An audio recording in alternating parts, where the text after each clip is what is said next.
Let me go across to Major General A.K. Siwach, former head of the Territorial Army, joining us live on this broadcast. General Siwach, looking at the manner in which India has dealt with this entire situation, at the talks level, military and diplomatic, strategically some moves being made, diplomatically the kind of support that we have got, and militarily, if you look at the sort of message that we've been sending out, I think overall a lot has to do with the quality of leadership as well at some stage to ensure that despite the kind of relationships that we share with China economically, you need to have the courage to do what you have done, especially on the economic front when you're already coming on the back of the COVID-19 hit that the country is taking.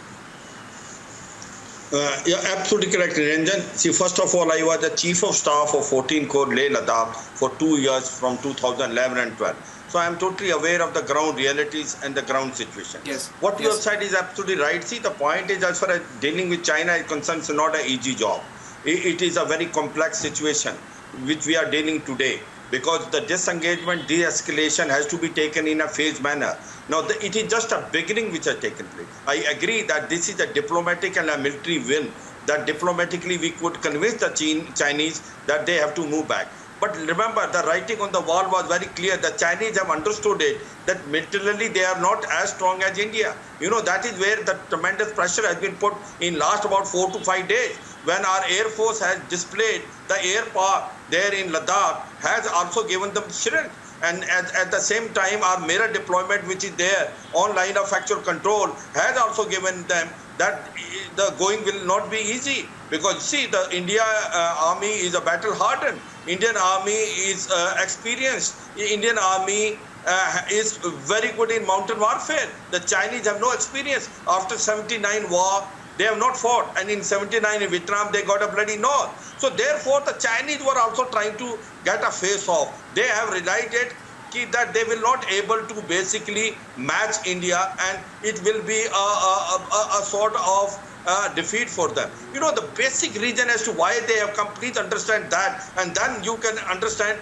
whether they will go back or not go back. The reason for them coming is this Darbuk Shok Daulat Beg Old Road is very important. I have gone on this road up till about 120 kilometers. Now this road is a game changer. After this road has come, that the importance of sub-sector north, where this Daulat Beg Oldie is there, which is 8 kilometers south of Karakoram highway, has increased, because that Daulat Beg Oldie, you can now try to, you can dominate Karakoram highway, you can dominate Gilgit-Baltistan and China-Pakistan economic corridor. You can also call it a gateway to Excichen, and also dominate this road and highway which is going from Xinjiang to Lhasa. In fact, this is the place. Onto the east is the China, onto your west is Pakistan. So it is a wedge which is going on. So somewhere the China was thinking that we are preparing ourselves for something to be happening in Excichen, and they were also worried about Gilgit-Baltistan.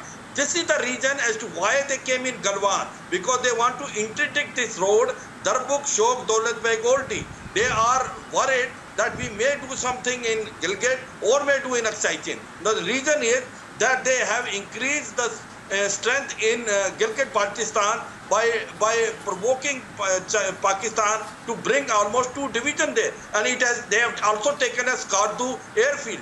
So therefore their fear was also very genuine. It is not that that the pressure is on India. I feel the pressure is equally on China. So this is one thing we must understand. Now when the China has agreed for de-escalation, disengagement in a phased manner which can be verified.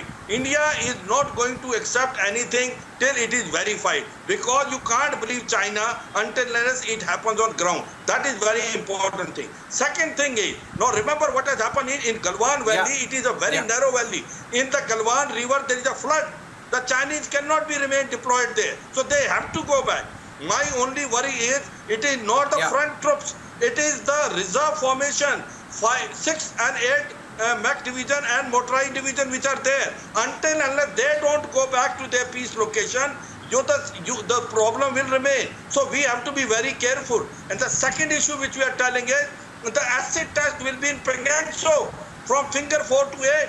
Because I feel what the Chinese are going to do is, They're going to prolong it. And what they do is that they may tell you something different. They say, we will go from finger 4 to finger 6. You also go from finger 4 to 2. This is very much possible that equidistant you keep on disengaging, which is not correct, because Chinese have come inside our territory in Pangangso from finger 8 to finger 4. In fact, I have gone almost 45 kilometers in this Pangangso by the Raki board. So I have seen the whole area, because you know why they have come there. Just dominate the Lukung where your boats are there, which are launched from there, and also the troops can be launched. So very cleverly they have occupied finger 4 to finger 8, and they are unlikely to go unless we put tremendous pressure. So that's what I want them to, that you know, we should be very careful.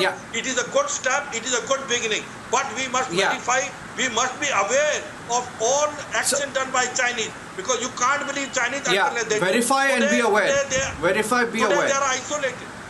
Today they are isolated in the world, and hence they are doing you know, General Siwach. And it's a diplomatic win. General Siwach. That's what Abhishek was also saying. You know, as far as Pangangso is concerned, you know, they're keeping a close track on that, because Abhishek also mentioned the sheer numbers of PLA troops that came into Pangangso between finger 4 and finger 8. Let's not lose track of the bigger picture. It is a big breakthrough, but we have to be very, very careful. And let's see where the story goes. We're taking a short break. Srijan Pal Singh, Major General Siwach, Abhishek, appreciate you joining us on this broadcast. We're getting you the latest updates on the situation with China. Stay tuned.